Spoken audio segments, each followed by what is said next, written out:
Welcome to the Geek Homeworld. I am your host, Ed, aka SavageTechman. We talk sci-fi, TV, movies, superheroes, and all from a geek perspective.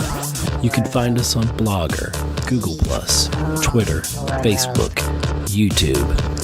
We're everywhere. Join the Geek Homeworld.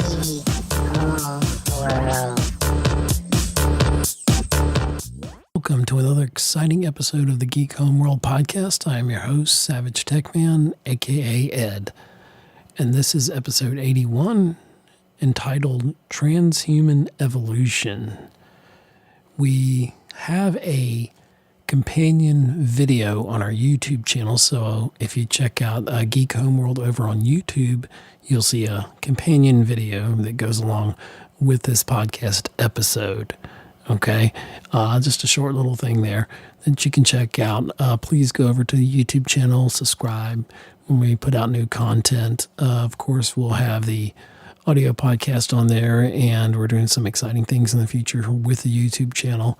And this video is a start of some of that. So please check out our YouTube channel, and you can also check out our main site, geekhomeworld.libsyn.com, and that's our main website for the podcast here.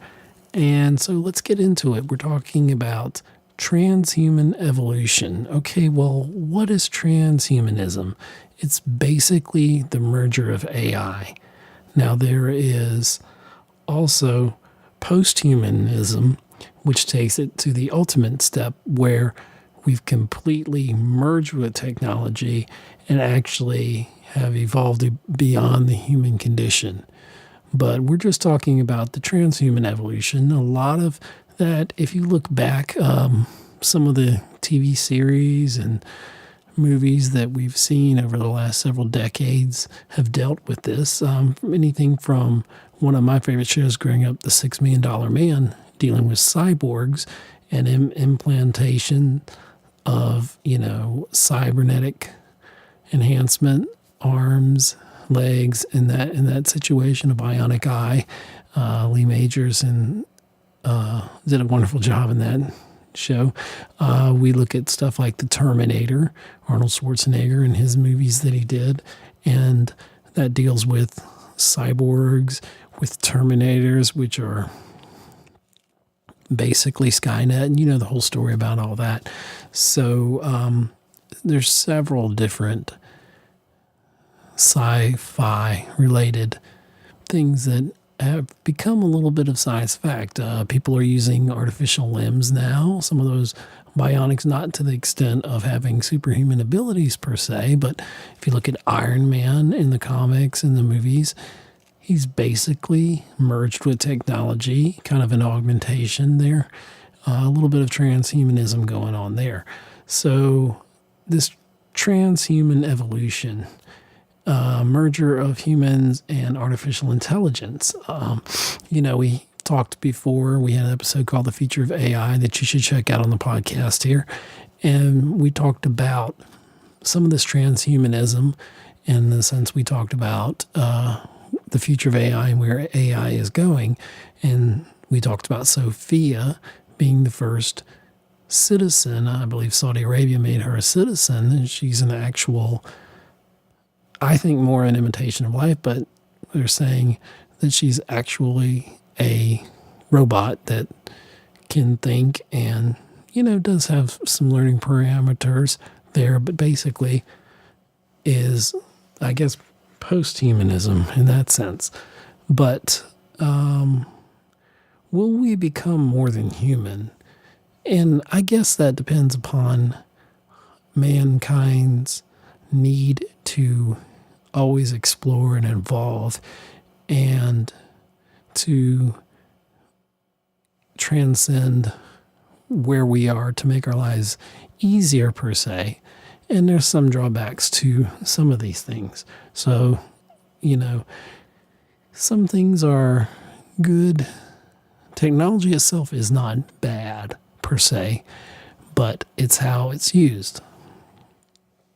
Like Einstein and Oppenheimer, his deadly toy, the atomic bomb, that necessarily splitting the atom is not a bad thing. Nuclear energy isn't a bad thing, but when you put it in the form of a weapon and how it's used or misused, that technology, you open up a Pandora's box, as it were, to possibilities that are not the best for our continuation or survival on this planet. And that's something that we need to take in consideration when we try to evolve and evolving artificial intelligence to have its own sentience. Will it take over? Will it be like Terminator and Skynet and become self-aware and essentially decide that it needs to do a preemptive strike and get rid of the human race? Hopefully not. Hopefully we'll never live to see that. Anything that we create should be to assist us, but not replace us. Even though there are computers and the technology that's come along that has greatly advanced beyond computing power or getting to that point of the human brain, like we've seen some of the greatest chess champions get beaten by computers. I can go on and give several examples. But that's one of the questions. Will we be taken over by our own creations? And that's kind of goes in line with the singularity when AI becomes self-aware, kind of like Skynet in the movies. But when AI can think and create its own machines and replicate itself essentially, and growing at exponential rates so that they could be our evil overlords, as you see in a lot of science fiction movies. And there can be some scary roads that you go down. One of my favorite movies, an Isaac Asimov novel, and it was made into a movie by Will Smith, I, Robot, looks at the 3 laws of robotics and does those particular laws, will the robots say, okay, yeah, I've evolved past those rules. I don't need those rules. And hopefully the singularity in these creations of ours, artificial intelligence, looking forward into the future, hopefully they will not bring about our destruction, because that would not be a good thing. Another thing, global warming, climate change, that's a way that we're affecting this planet. Whether you believe it or not, there's a lot of science on both sides of it, but I think most of the science is, or we're going to find out in the future, is pointing towards the fact that, yes, we are hurting this planet, and it may be a climate change cycle, but we're certainly not making it any easier for the planet. So we're going to see a lot of changes we've already seen in our weather patterns in just the last 5 years, last 10 years, 20, 30 years. We've seen differences, and going forward, could that be accelerated more? So in our rush to be augmented humans, this transhumanism, will we destroy this beautiful home of ours, planet Earth? I think it's worth fighting for it. Yes, will we go to Mars? Probably, eventually, yes. But we need to take care of the planet we've got here and not mess this one up where it's unlivable for humans, and then we go to Mars and try to terraform that or colonize it somehow and make it a new place that we're going to trash. So we don't want to become the alien trash, as it were, of the galaxy, And will this be the sunset of our great civilization? I choose to think more positively and say no, it will not. But merging with AI, augmenting ourselves with computers, with technological advances, yes, it can bring a lot. It can prolong our lives. Maybe eventually we become post-human, where we've evolved, we've merged and evolved. But right now that's science fiction, and it makes for some great science fiction movies, but down the road, it could be a possibility. So I don't think this is the sunset of our great civilization, but if we misuse the technology and are unable to control that technology, then we risk a chance of seeing our own demise, creating something that will destroy us. That's if we don't all work together and try to destroy ourselves, which we need to do a better job in this world of working together. And in the future, I'm very positive that we will work together.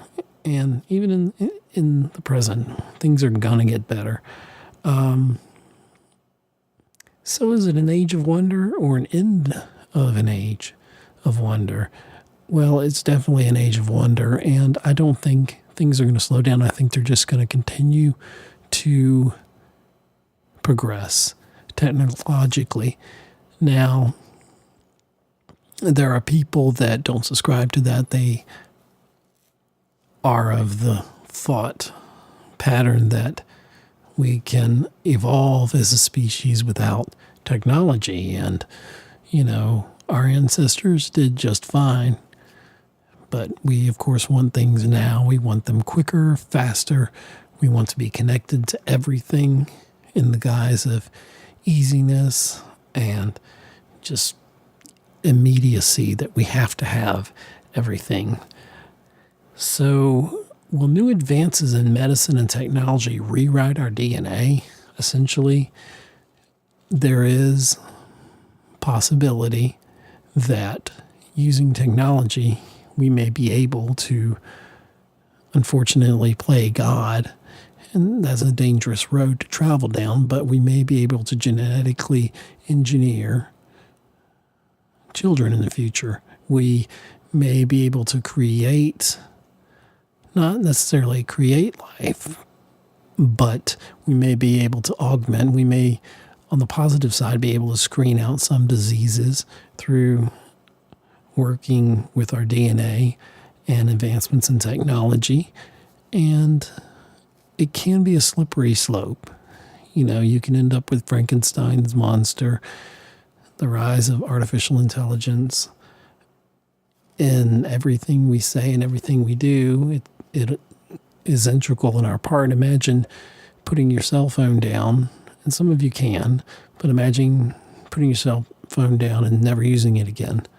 You would feel cut off from the world, and with social media and always being connected, it's hard to disconnect. And there are syndromes now where children and young adults, and even adults, in fact, that are addicted to video games, that are addicted to their cell phones, that are so dependent upon those. Our infrastructures, our banking, our everything that we do, our medical records, everything is becoming digital. Everything's becoming digital. And we rely on that. We like the fact that we can access easily our medical records. If our doctor needs it and we're out of state, they don't have to send for the records. They can get them digitally, automatically in that sense. And so there are advantages to the technology, but there can be abuses to the technology. The technology necessarily isn't bad. It's how it's used, or in this case, misused. So, will our current infrastructure be up to the challenge? Now that infrastructure, there's like our electrical grid. They are susceptible, out of date, but susceptible to people that could possibly hack into our electrical system. That's a fear that I know is out there. There are many ways that people that don't have the best interest in mind can take advantage of everyone being connected, of all these systems being connected. There are some nightmare scenarios where the grid could be shut down, or the grid itself, through no nefarious means of not being kept up, the electrical grid could see problems in the future, in the days to come. Who knows? So keeping our infrastructure up to date and functioning properly is a big concern, and I think will be a big challenge in our future. So keeping that infrastructure just up and running will be a major thing, because most everything runs on electricity. If you don't have a way to generate that electricity, to carry that electricity, there are countries that don't have power, or right now there's very few that don't, but there are countries, especially maybe in the African continent and places like that, more remote places, that don't have internet or don't have a steady use of the internet. And once the world gets connected completely to internet, there can be such freedoms that people don't realize. A lot of stuff in the U.S. and other places in the so-called civilized world, where we have access to the internet, we have it on our phones, our tablets, our computers, our TVs are integrated, everything is integrated. And having that instant access to the internet does give us a power, and it does put you at a disadvantage if you don't have access to that internet. But for human rights issues and getting those things brought to the forefront, if you have a digital platform, it's much easier, of course. And things go global, they go viral in good ways and in bad ways. And so a lot of light is shown upon things like that. So that infrastructure, that being connected, will be essential. Like if you don't have basic computer skills, if you can't figure out how to run a computer, you're really at a disadvantage in the future. You will certainly be at a disadvantage, even though we will grow beyond that technologically. With transhumanism, you can have implants into you, which could be dangerous, but maybe for prisoners, keeping track of them, that's a good thing. Chips and stuff like that for your medical records, possibly, if someone has Alzheimer's and, they may be easily to be found. Chips in dogs, or animals, so that they can be tracked and find their way home. But yes, that's a slippery slope into something that could be bad. But once again, it's not the technology necessarily that's bad. It's how it's used or misused. So we have to be responsible, and we have to make sure that we have things in place and that basically will govern how to use the technology properly, efficiently, and fair to everyone that's involved.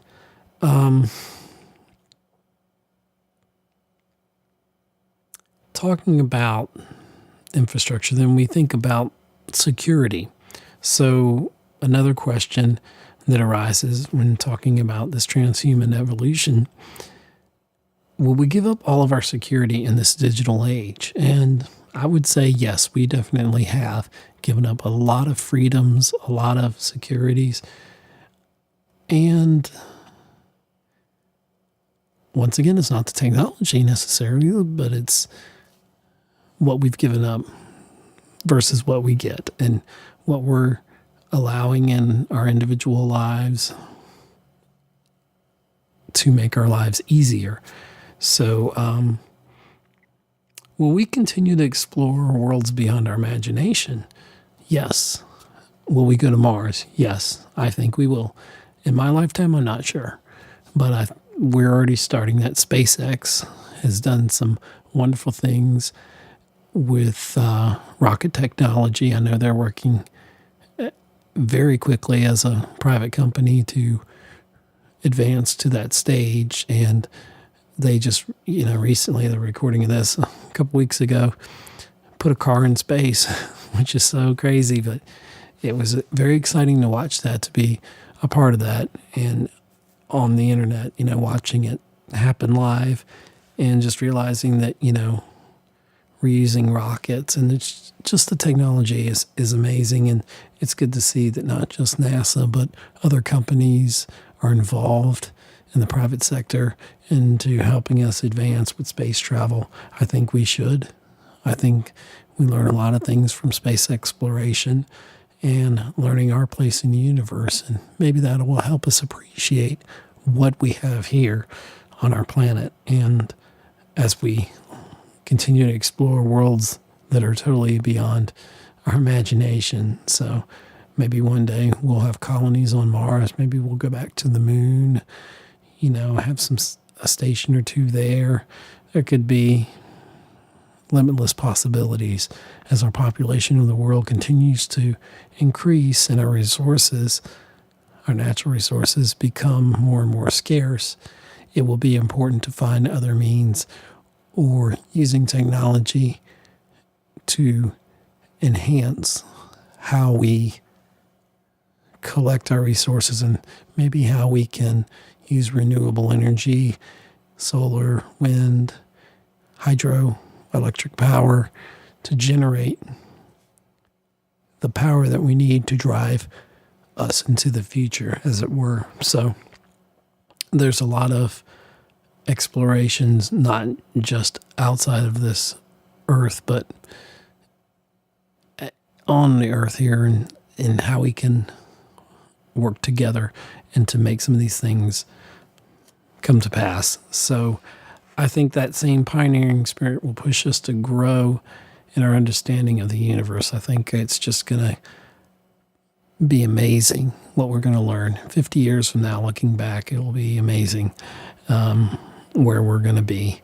We still don't have flying cars, but maybe one day we'll get there. I don't know in my lifetime, but who knows? Then there's let's just take it a little different direction here. Another question: are we living in a computer simulation or an alternate universe? That's some deep thought there. What if this is all someone else's dream? What if we're going through a simulation, a computer simulation? Now this is very out there sci-fi thinking, but is it possible? Well, anything's possible, but is it likely? Not so sure, but I don't know. We could be in a computer simulation. We could be in a matrix. We could be slaves to the system in that sense. And, maybe we don't want to wake up from the dream that is our lives. Don't know. Will we achieve perfect harmony and world peace? Well, that is something that we definitely, as a species, would love to do. It would be nice that if we can use this technology in a positive manner, if we create the AI and we integrate with it more, maybe it can make living conditions better on this planet. Maybe we can get water to countries that don't have it. Maybe we can find ways of making life more bearable for all humans, making it a better place to live, healing our planet and helping it to become a wonderful place to live and for generations and generations to come. So I don't know if we're in a computer simulation or an alternate universe. Those are two totally different things, but it'd be fascinating to find out. So who knows what the future will hold on that. But will we achieve perfect harmony and world peace?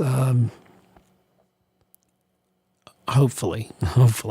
All I can say is there's always hope. As long as we work together and we appreciate each other's differences and appreciate what we have in common, I think we will prevail. I'm very much an optimist in that way.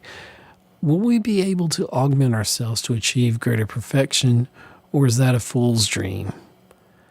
Basically, will we be more than the sum of our parts? And In the future, we may be the $6 million man or the bionic woman. We may be able to replace limbs.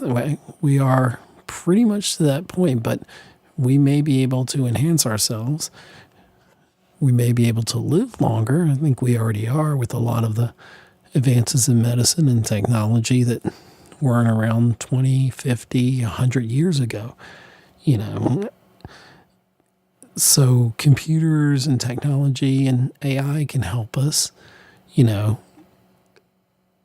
if we use it properly. If we use the technology properly, I think that we can achieve better harmony and world peace. Nothing's perfect, and we may never get perfection, but I think it's possible. We can achieve a greater perfection, not total perfection, but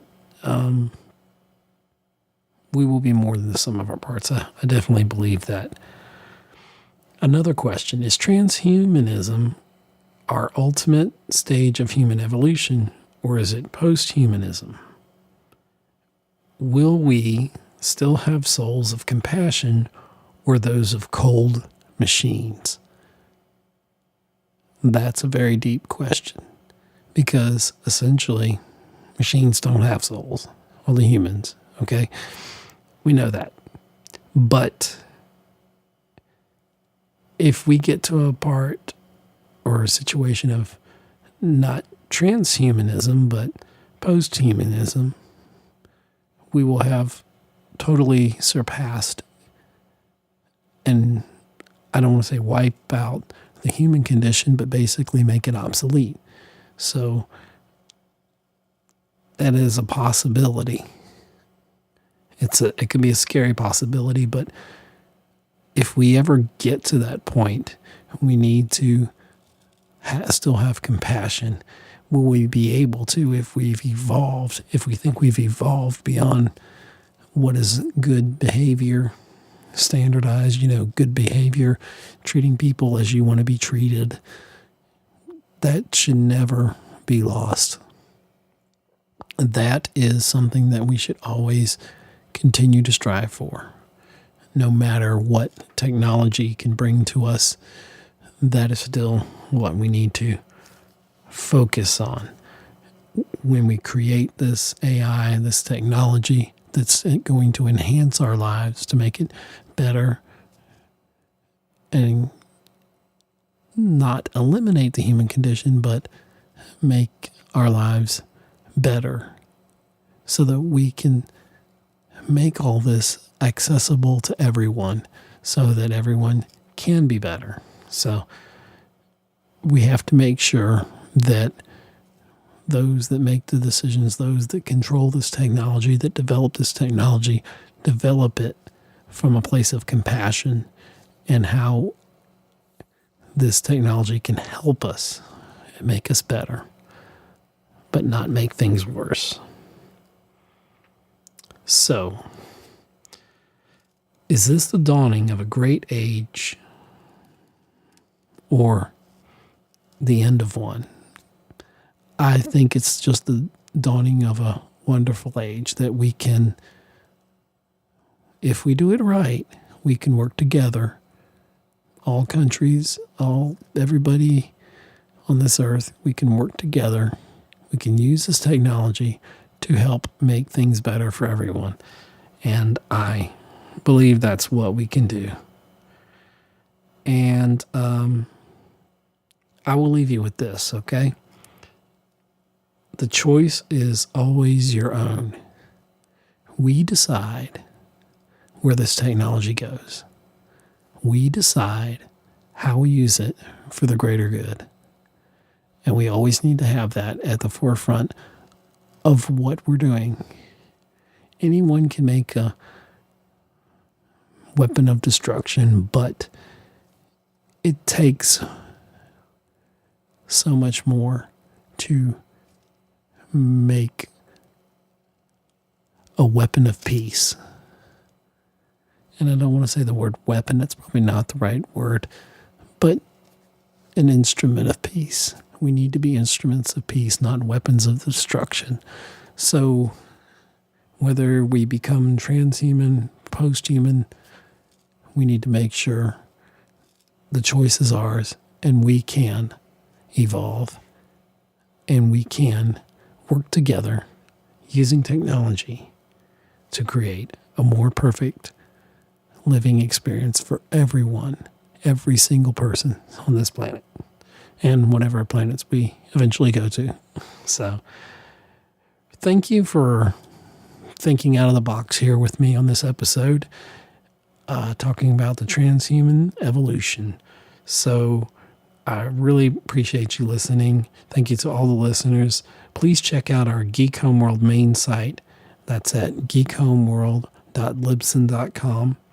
And don't forget to check out our YouTube channel. Like I said, there's a companion video on our YouTube channel, and I really want you to watch it. It covers a lot of what this episode is in a visual sense. So it's a little something I put together. It's not the greatest thing, but it's pretty good. So I'm learning. I'm getting better at it. So please check that out on our YouTube channel, Geek Homeworld on YouTube.